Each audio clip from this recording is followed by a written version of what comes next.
We picked a bunch of coconuts yesterday at our friend Spring and Sam's house, and we're going to make some coconut milk with it. So start off just by cutting off the top of the coconut and draining out the coconut water, which is really good. And then I'll break them open and put them in the juicer that we bought a couple weeks ago. The thing's been great, and we'll make some really good coconut milk out of it and be able to use the coconut inside for baking and other things. So I'm going to take the coconut and get the coconut water out of it first, and then cut it open and pull.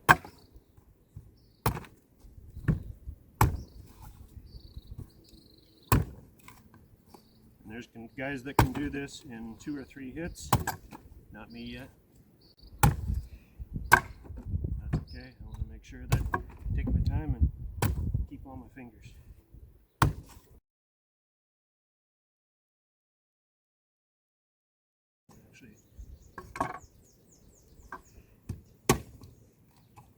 Like that.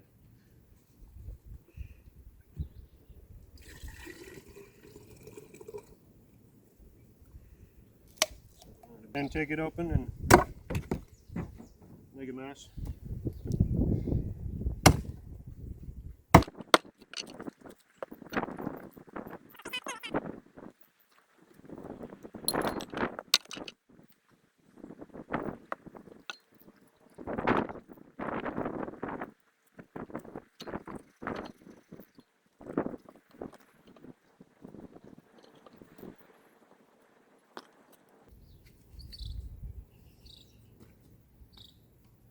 So now you're scraping all the coconut.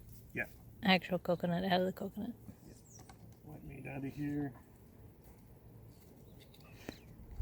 This one's been thinner than the last ones. It's soft, it looks pretty good. And we'll take all this stuff and use that for mulch around the plants. And then we'll take this and put it in the juice. So now we're taking the coconut and just rinsing it off and getting all the chunky stuff off of it. All the water that we use here, instead of going down the drain, it goes in a couple buckets, and we take that and use it on the lemongrass. So we try to save as much as possible on the lemongrass and the herbs and other things outside.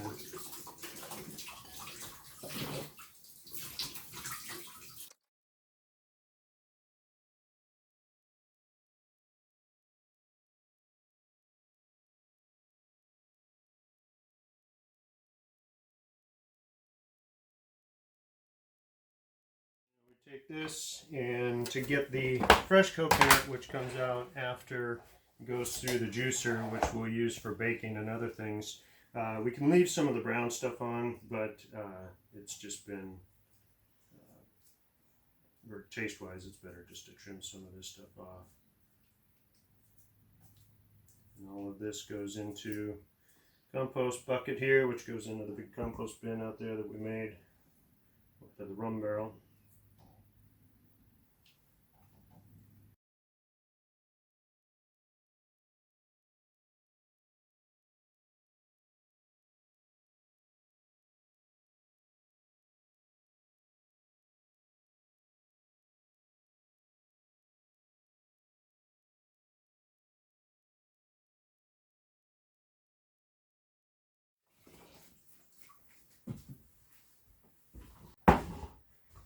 So now that the coconut's clean and got most of the stuff trimmed off, these are really soft, so it doesn't matter. It doesn't really affect the taste. So then we just chop it up to make a little less work on the juicer. Soft stuff doesn't matter so much, but it does feed in there a little bit easier. Using my favorite knife. This is from my Grandma Jean, and it's old and it doesn't stay sharp, but when it is sharp, it's easy to use, comfortable.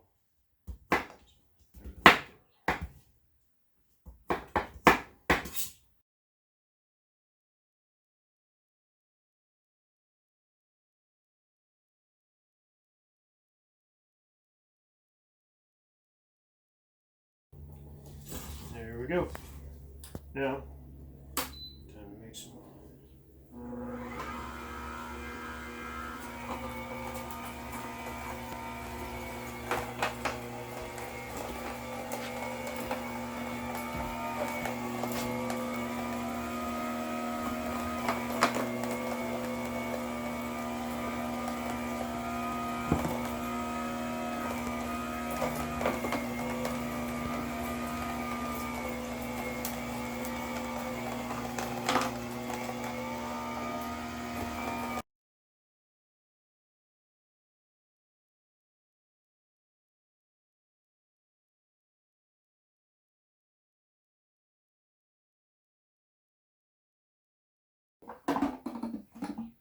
And there we go. There's some really good, very thick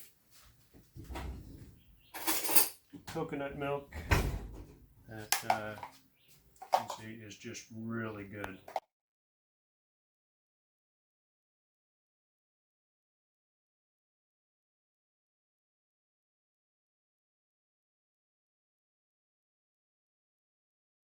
If we weren't going to use the fiber from any fruits or anything, we would typically run this through the juicer again and get maybe 5 to 10% more juice out of the fibers and then put this in the compost bin.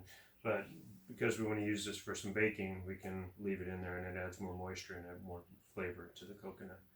We tried to use the Vitamix last time with coconut milk, and the problem that we found was that you're just mixing everything up and it's making a big mess that you then have to strain. So since we bought this juicer a couple weeks ago, it's made it nice because we get the nice ground coconut that we would have with the Vitamix, but it's already strained and we already have the milk. So that's been an awesome addition here. Well, out of the 14 coconuts that we decided to use, we ended up with 4 pounds, 5 ounces of shredded coconut. Denise is going to put some on the tray and get them out in the barbecue and toast it.